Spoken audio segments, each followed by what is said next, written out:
جبے کا، عبایے کا، یا چادر کا، یا عصا کا، یا امامے کا، اللہ تبارک و تعالیٰ کی بارگاہ سے جو نبیوں کو انعامات عطا فرمائے جاتے ہیں، فرمائے کہ یہ سارا معاملہ اور سارا سلسلہ ہے نا، یہ اتنا پیارا ہے کہ نبی سے جس شے کو نسبت ہوتی ہے وہ قیامت تک باعث برکت ہو جاتی ہے، وہ چیز باعث رحمت اور باعث برکت ہو جاتی ہے۔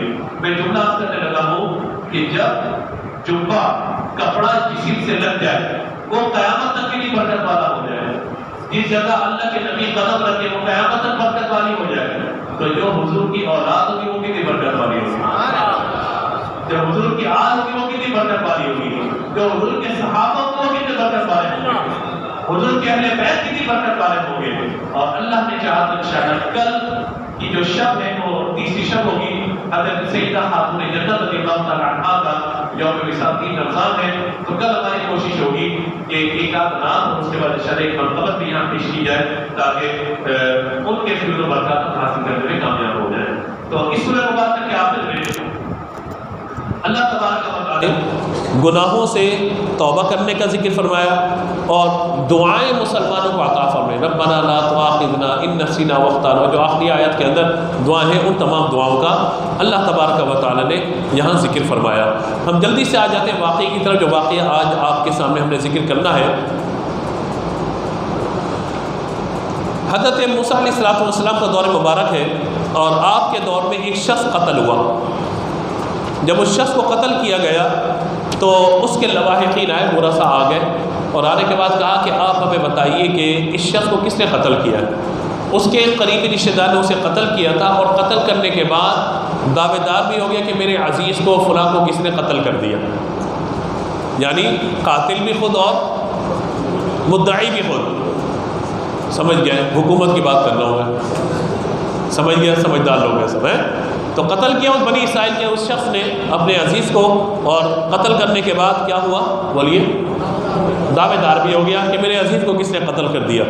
تو یہ لوگ حضرت موسیٰ علیہ السلام کے پاس آئے اور آنے کے بعد موسیٰ علیہ السلام سے پوچھا، تو حضرت موسیٰ علیہ السلام نے ان سے کہا کہ اللہ تبارک و تعالیٰ تمہیں حکم دیتا ہے کہ تم ایک گائے کو ذبح کرو، اور گائے کو ذبح کرنے کے بعد گائے کے جسم کا کوئی ٹکڑا، یعنی وہ دم ہو یا پاؤں ہو یا پسلی ہو، کوئی بھی حصہ گائے کا، اس مردے کو مارو، وہ زندہ ہو کر قاتل کا نام بتا دے گا، وہ زندہ ہو کر قاتل کا نام بتا دے گا۔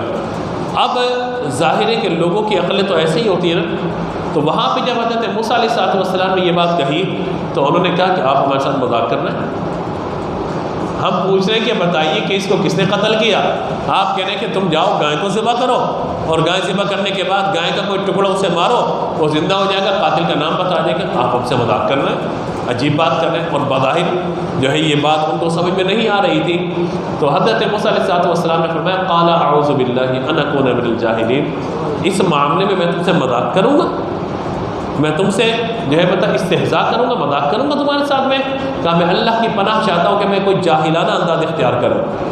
تو آپ نے یہ کہا، اچھا انہوں نے کہا ٹھیک ہے یہ بتائیے گا کہ چلے گائے کیسے ہونی چاہیے، اب سوالات شروع کر دیے انہوں نے، گائے کس رنگ کی ہونی چاہیے، کس عمر کی ہونی چاہیے، کیا ہے، تو یہ سارے سوالات شروع کر دیے۔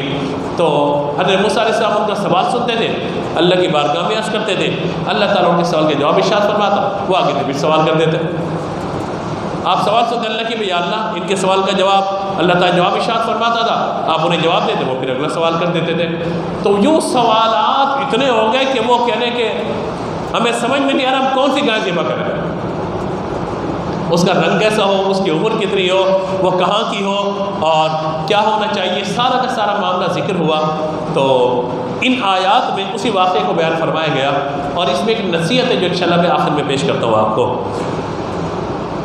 یہ آیت نمبر 67 سے واقعے کا آغاز ہو رہا ہے، بسم اللہ الرحمن الرحیم، وَإِذْ قَالَ مُوسَىٰ لِقَوْمِهِ إِنَّ اللَّهَ يَأْمُرُكُمْ أَن تَذْبَحُوا بَقَرَةً، اور یاد کیجیے جب موسیٰ علیہ السلام نے اپنی قوم سے فرمایا بے شک اللہ تمہیں حکم دیتے ہیں کہ ایک گائے کو ذبح کرو، تو انہوں نے کہا کہ أَتَتَّخِذُنَا هُزُوًا، آپ ہمارے ساتھ مذاق کرتے ہیں، قَالَ أَعُوذُ بِاللَّهِ أَنْ أَكُونَ مِنَ الْجَاهِلِينَ، فرمایا کہ میں اللہ کی پناہ مانگتا ہوں کہ میں جاہلوں میں سے ہو جاؤں، یعنی تمہارا ایک شخص عزیز انتقال کر گیا، اسے قتل کر دیا گیا، میں مذاق کروں تمہارے ساتھ، میں تو ایسا نہیں ہوں۔ انہوں نے کہا قالوا ادع لنا ربک یبین لنا ما ہی، چلیں آپ اپنے رب سے پوچھیے، ادعوا لنا، اپنے رب سے پوچھیے، دعا کیجئے کہ وہ ہمیں بتا دے کہ ما ہی، وہ گائے کیسی ہونی چاہیے، ما ہی، وہ گائے کیسی ہونی چاہیے۔ قال انه یقول لنا بقرۃ لا فارض ولا بکر، فرمایا کہ وہ اللہ تبارک و تعالیٰ تمہیں حکم دیتا ہے کہ وہ ایک ایسی گائے ہے کہ نہ وہ بوڑھی ہے اور نہ بالکل کم عمر ہے، یعنی بالکل چھوٹی بھی نہیں ہے اور نہ بالکل بوڑھی ہے، بلکہ جوانی کی عمر کو پہنچی ہوئی ہے۔ عوان بین ذلک فافعلوا ما تؤمرون، بلکہ ان دونوں کی عمر کے درمیان ہے، تو لہذا فافعلوا ما تؤمرون، تم نے پوچھا تھا گائے کے بارے میں، اب تم اسی گائے کو ذبح کرو کہ جو گائے نہ بوڑھی ہو اور نہ عمر میں کم ہو، بلکہ اعتدال کے بالکل جوانی کی عمر کو پہنچی ہوئی ہو۔ عوان بین ذلک، جوانی یعنی بچپن اور بڑھاپے کے درمیان کی عمر کی ہو۔ فافعلوا ما تؤمرون، تم نے پوچھا تھا، فافعلوا، اب تم نے جو پوچھا ہے ما تؤمرون، جو تمہیں حکم دیا جا رہا ہے اس کام کو کرو، اب تو وہی گائے ذبح کرنی پڑے گی۔ اب کیا ضرورت ہے سوالات کرنے، کوئی بھی گائے ذبح کر دیتے، لیکن سوالات کیے تو اب جواب آ رہا ہے۔ قالوا ادع لنا ربک یبین لنا ما لونھا، کہنے گے اچھا چلے ایسی گائے تو ہم ڈھونڈ لیں گے کہ جو نہ بالکل کم سن ہو اور نہ ہی بوڑھی ہو، ذرا یہ بتائیے ما لونھا، اس کا رنگ کیسا ہونا چاہیے؟ بات سمجھ میں آ رہی ہے آپ کے؟ اس کا بولیے نا، اس کا رنگ کیسا ہونا چاہیے؟ ما لونھا، لون رنگ کو کہتے ہیں عربی کے اندر، ما لونھا، اس کا رنگ کیسا ہونا چاہیے؟ تو اب یہ سوال کیا آپ نے اللہ تعالیٰ کی بارگاہ میں عرض کیا، تو اللہ تعالیٰ نے ارشاد فرمایا کہ انہا بقرۃ صفراء، اللہ تبارک و تعالیٰ تمہیں حکم دیتا ہے کہ وہ پیلے رنگ کی گائے ہے، پیلے رنگ کی گائے ہے، اور وہ پیلا رنگ بہت سارا ہوتا ہے، مختلف ہوتے ہیں، کوئی ڈارک ہے، کوئی لائٹ ہے، مختلف پیلا۔ فرمایا کہ پیلا رنگ وہ ہو کہ جس کا رنگ انتہائی گہرا ہونا چاہیے، اور کیسا فاقع لونھا تسر الناظرین، جب اس رنگ کو دیکھا جائے تو دیکھنے والے کو وہ رنگ اچھا لگے اور وہ گائے دیکھنے والوں کو اچھی لگے۔ اب ایک گائے کہ جس کا رنگ پیلا ہو، اور پیلا بھی ایسا کہ دیکھنے میں آنکھوں میں نہ چبھے، بلکہ ایسا پیلا کلر ہونا چاہیے، ایسا زرد رنگ ہونا چاہیے، ایسا یلو کلر کہ جو آنکھوں کو اچھا لگے۔ تسر الناظرین۔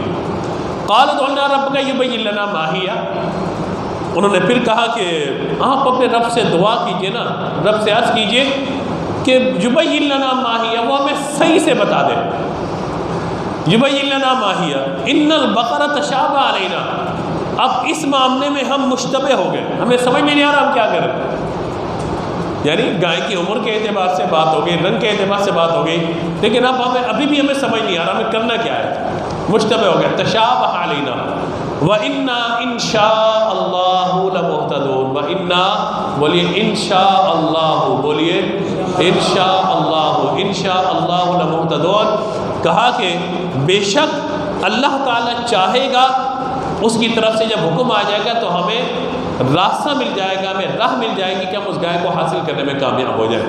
مفسرین نے لکھا ہے کہ اگر وہ انشاءاللہ نہ کہتے تو قیامت تک اس گائے کو ڈھونڈ نہ پاتے۔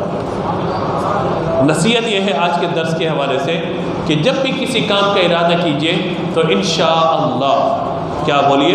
انشاءاللہ، میں اس کام کو کروں گا انشاءاللہ، ٹھیک ہے نا؟ انشاءاللہ جب کہہ دیتے ہیں تو اس میں اللہ تبارک و تعالیٰ کی مرضی اور مشیت شامل ہو جاتی ہے۔ وہ ہمارے ابو ایک واقعہ سناتے تھے، اور وہ کسی قصص و حکایت میں لکھا ہوا ہوتا تھا، اور یاد رہے مجھے ابھی اچانک یاد آ گیا۔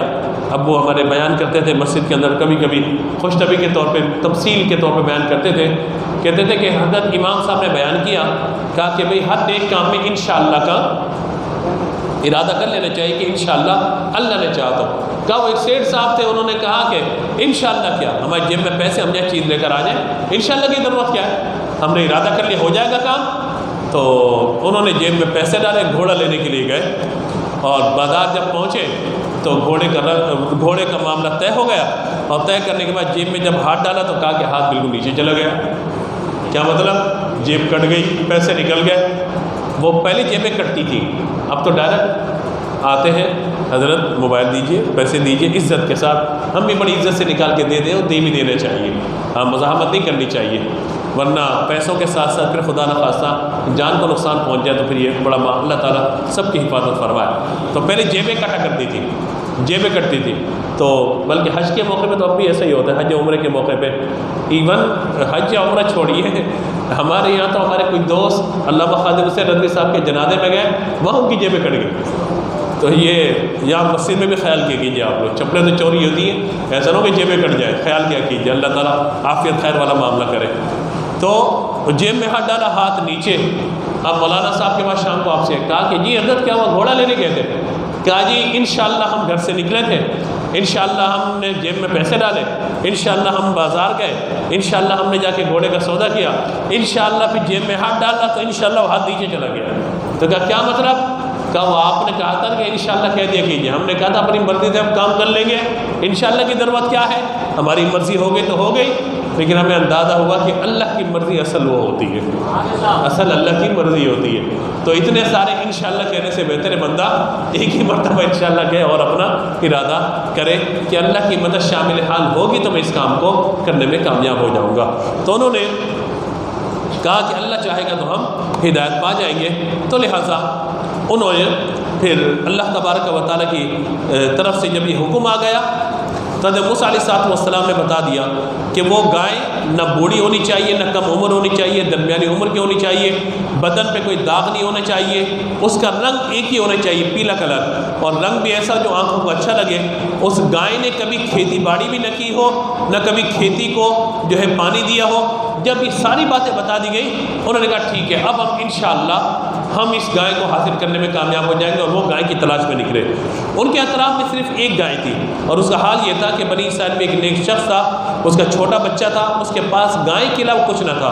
انہوں نے اس کی گردن پر مہر لگا کر اللہ کے نام پر چھوڑ دیا، اور اللہ کی بارگاہ میں عرض کیا میرے رب میں اس بچیا کو، اس گائے کو اپنے بیٹے کے لیے تیرے پاس امانتاً رکھتا ہوں، میرا بیٹا بڑا ہو جائے تو یہ گائے اس تک پہنچ جائے اور اس کے کام آ جائے۔ اس شخص کا انتقال ہو گیا اور وہ گائے اللہ کی حفاظت میں رہی اور جنگل میں پرورش پاتی رہی۔